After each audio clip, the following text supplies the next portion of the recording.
Selamat malam Bapak Ibu Saudara yang dikasihi Tuhan Yesus Kristus.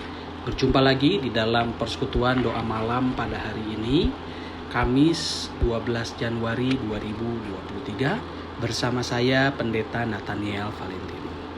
Hari ini kita akan merenungkan bacaan Alkitab dari Matius 3 ayat 13 sampai 17, yaitu kisah saat Tuhan Yesus dibaptiskan.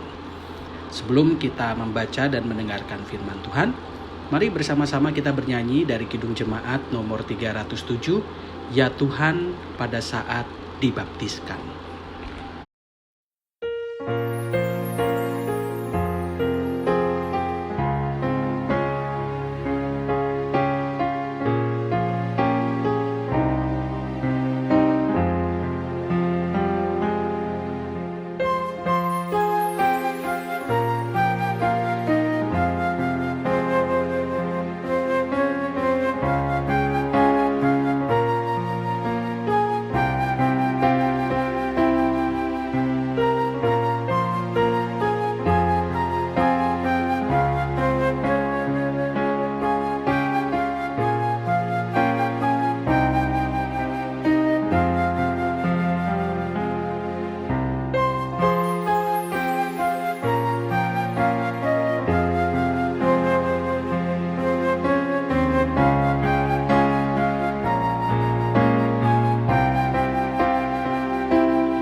Mari kita berdoa. Ya Allah yang kami kenal di dalam nama Tuhan kami Yesus Kristus, Juru Selamat yang hidup, kami mengucapkan syukur untuk semua kebaikan yang telah Engkau anugerahkan kepada kami. Sebentar kami hendak membaca dan mendengarkan firman-Mu. Berikanlah hikmat-Mu kepada kami Tuhan, agar kami mengerti apa yang menjadi kehendak-Mu itu. Inilah kami anak-anak-Mu, kami siap menyambut firman-Mu. Di dalam nama Tuhan Yesus kami berdoa. Amin. Matius 3 ayat 13 sampai 17. Maka datanglah Yesus dari Galilea ke Yordan kepada Yohanes untuk dibaptis olehnya. Tetapi Yohanes mencegah dia, katanya, Akulah yang perlu dibaptis olehmu, dan engkau yang datang padaku? Lalu Yesus menjawab, katanya kepadanya, Biarlah hal itu terjadi, Karena demikianlah sepatutnya kita menggenapkan seluruh kehendak Allah. Dan Yohanes pun menurutinya.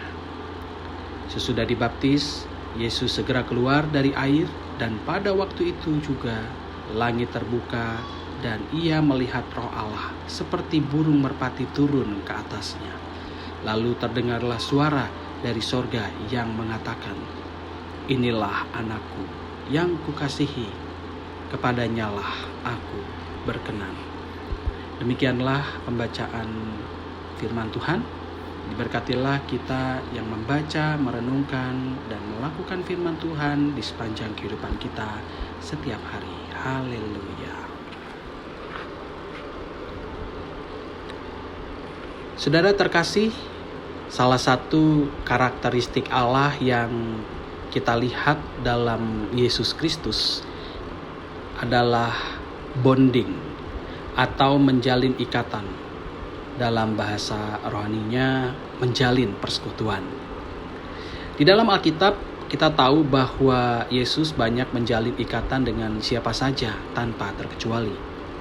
Di dalam peristiwa baptisan Tuhan Yesus, kita bukan hanya melihat Yesus yang merangkul Yohanes Pembaptis sebagai pribadi, tetapi Yesus juga merangkul budaya yang dibawakan oleh Yohanes Pembaptis. Jika topik Yesus merangkul orang-orang, kita sering mendengarnya. Tetapi topik mengenai Yesus yang merangkul budaya, topik ini sangat jarang kita bahas. Pada zaman Yohanes Pembaptis hidup, di Yudea terdapat 4 kelompok masyarakat. Kelompok yang pertama adalah golongan Farisi. Mereka adalah orang-orang Yahudi berpendidikan tinggi yang selalu hidup mempelajari dan mengajarkan Taurat. Kelompok kedua adalah golongan Saduki. Mereka adalah orang-orang Yahudi yang berprofesi sebagai imam. Pekerjaan utama mereka adalah melayani Tuhan di bait Allah dengan menjadi perantara antara orang Yahudi dengan Allah melalui korban-korban persembahan. Kelompok ketiga adalah golongan Zelot. Mereka adalah orang-orang Yahudi yang melakukan perjuangan kemerdekaan melalui tindak kekerasan seperti perang. Kelompok yang keempat adalah golongan Eseni. Mereka adalah orang-orang Yahudi yang pergi ke tempat-tempat sunyi seperti padang gurun untuk menghindarkan diri mereka dari pengaruh dunia yang buruk. Mereka hidup sederhana dan tidak terlalu eksklusif, seperti golongan Farisi dan Saduki, dan tidak terlalu agresif dan ofensif seperti golongan Zelot. Yohanes Pembaptis adalah orang Yahudi yang menjadi bagian dari golongan Eseni ini. Golongan Eseni memiliki satu ritual yang disebut baptis. Baptis adalah tanda bagi orang-orang untuk membersihkan hidup mereka dari dosa dan tampil sebagai orang baru yang bersih. Yohanes Pembaptis berseru agar semua orang bertobat dan memberi diri dibaptis. Yang menjadi catatan bagi kita adalah baptisan Yohanes ini adalah baptisan golongan Eseni, bukan baptisan Kristiani yang kita pahami seperti sekarang ini. Baptisan Yohanes kemudian dikonversi, diubah, dikuduskan menjadi baptisan milik Kristus, yaitu ketika Yesus Kristus menyediakan diri untuk dibaptis oleh Yohanes. Baptisan yang dialami oleh Yesus bukanlah baptisan pertobatan, karena pada dasarnya Yesus tidak berdosa. Baptisan yang dialami oleh Yesus adalah sebuah aksi atau adegan Yesus merangkul baptisan Yohanes, sehingga baptisan itu menjadi baptisan Kristiani. Baptisan Yohanes kemudian diubah menjadi baptisan Kristiani oleh karena Yesus Kristus. Oleh karena itu, makna baptisan kini bukan sekedar pertobatan atau perubahan hidup dari orang jahat menjadi orang baik, manusia lama menjadi manusia baru, tetapi perubahan hidup dari yang tidak percaya kepada Yesus menjadi percaya kepada Yesus sebagai juru selamat dunia. Baptisan bukanlah budaya Kristiani. Baptisan adalah budaya golongan Eseni, bahkan tidak jarang juga dipandang sebagai aktivitas sekte sesat. Tetapi di sini kita melihat bagaimana Yesus tampil sebagai sosok yang merangkul budaya, lalu menguduskannya, sehingga budaya itu kini menjadi alat keselamatan. Seperti Kristus yang merangkul salib, di mana kita tahu bahwa pada zamannya salib adalah simbol penghukuman, kehinaan, dan kutukan. Tetapi Kristus merangkulnya, menguduskannya, dan akhirnya menjadi simbol khas kekristenan, simbol istimewa yang menggambarkan Kristus Sang Penyelamat dunia. Inilah pesan firman Tuhan bagi kita semua, bahwa Allah yang kita kenal adalah Allah yang merangkul budaya, atau sederhananya Allah yang merangkul dunia, Allah yang membangun persekutuan dengan dunia. Yang perlu menjadi perhatian kita bersama adalah tidak semua kebudayaan bisa dirangkul dan dikuduskan. Kita perlu melihat dengan seksama dan mempertimbangkan dengan matang. Pada zaman Yesus Kristus hidup, banyak budaya yang ditawarkan, baik dari golongan Farisi, Saduki, Zelot, dan Eseni. Tetapi tidak semua budaya dirangkul oleh Yesus. Di dalam Alkitab, kita melihat Yesus merangkul salah satu kebudayaan dari golongan Eseni, yaitu baptisan. Dan memang budaya inilah yang mepresentasikan maksud Allah bagi dunia.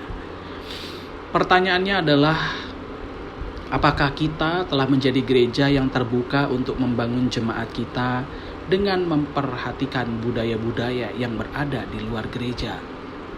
Melihatnya dengan seksama satu persatu, melihat relevansinya dengan iman gereja, dan menjadikannya sebagai atribut gereja. Belajar dari pengalaman gereja reformasi Protestan dari seorang teolog bernama Johannes Calvin. Johannes Calvin adalah seorang pendeta gereja di Jenewa. Kota Jenewa dipimpin oleh lembaga kepemimpinan yang disebut Dewan Kota. Dewan Kota adalah lembaga perwakilan rakyat yang anggotanya terdiri dari orang-orang terpandang. Calvin melihat bahwa model kepemimpinan Dewan Kota di kota Jenewa ini adalah model kepemimpinan yang baik. Dengan penelitian dan pertimbangan yang matang, ia mengadopsi model kepemimpinan kota Jenewa yang disebut Dewan Kota itu menjadi model kepemimpinan di gereja. Calvin menamainya dengan sebutan konsistori atau majelis jemaat. Majelis jemaat terdiri dari para rohaniwan, yaitu pendeta, pengajar Kristen, diaken, dan para penatua, yaitu orang-orang awam yang dihormati oleh jemaat. Belajar dari apa yang dilakukan oleh Yesus, merangkul budaya. Belajar dari tokoh reformasi gereja, yaitu Johannes Calvin, merangkul budaya. Bagaimanakah dengan gereja kita? Banyak hal-hal baru telah terjadi di dunia ini, dan sebagai gereja, kita mesti adaptif agar kita dapat survive. Marilah memanfaatkan apa yang ada di dunia ini, bukan secara eksploitatif, tetapi secara bijaksana, dengan tuntunan dari hikmat Tuhan, dan di dalam iman kepada Yesus Kristus. Contohnya, saat rapat tim program kerja beberapa waktu yang lalu bersama dengan majelis jemaat dan para aktivis, dalam sebuah diskusi kelompok, ada seorang anggota jemaat yang bercerita, di zaman sekarang ini, seorang entertainer saja memiliki manajer untuk mengatur jadwal hariannya. Barangkali di zaman sekarang, tim pendeta juga mesti memiliki seorang asisten manajer yang bisa mengatur dan mengingatkan para pendeta di tengah kesibukannya. Ya, seperti artis. Kapan manggung, tawaran mana yang mesti diterima atau ditolak, dan lain sebagainya.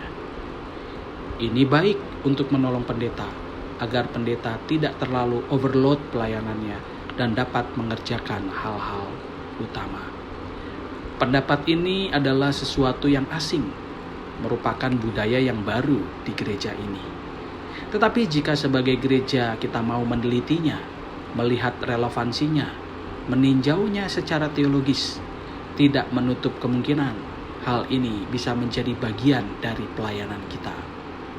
Banyak contoh lain, dan kita mesti memberanikan diri untuk membuka diri pada banyak budaya. Tujuannya positif, yaitu untuk membangun jemaat dan untuk menciptakan persekutuan yang relevan di dunia ini dalam kerangka menghadirkan tanda-tanda kerajaan Allah.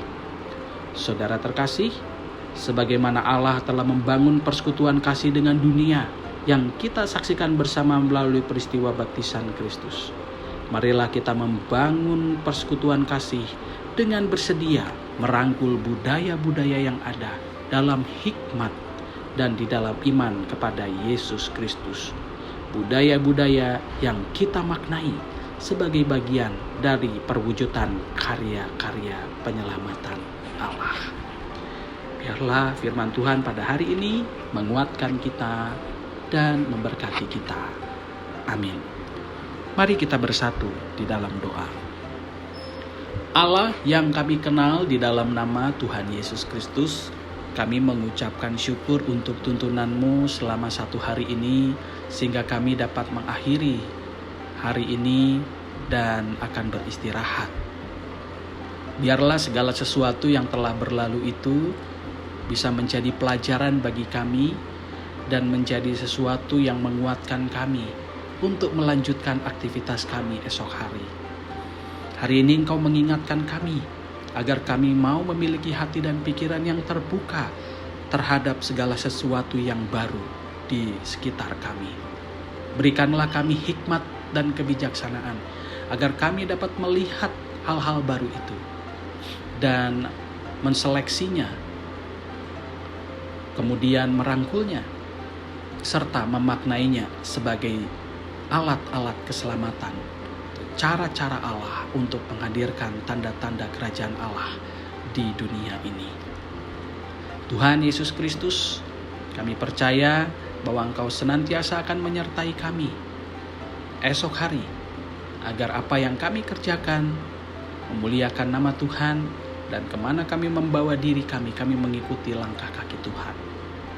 Kami akan beristirahat Tuhan di malam hari ini. Jaga dan lindungilah kami dari segala mara bahaya. Kami percaya Tuhan akan membantu kami untuk memulihkan tenaga kami, sehingga tubuh kami dapat bugar dan sehat ketika bangun di pagi hari. Jauhkanlah tempat kami bermalam dari segala mara bahaya, sakit penyakit, orang-orang yang hendak berbuat jahat. Bentengilah agar kami senantiasa aman dan selamat dalam lindungan Tuhan. Terima kasih Tuhan untuk kebaikan-Mu. Inilah doa yang kami panjatkan hanya di dalam nama Tuhan Yesus Kristus, Juru Selamat kami yang hidup. Amin. Saudara terkasih, persekutuan doa malam pada hari ini telah usai. Sampai jumpa kembali di dalam persekutuan doa malam atau doa pagi di minggu-minggu yang akan datang. Tuhan Yesus memberkati.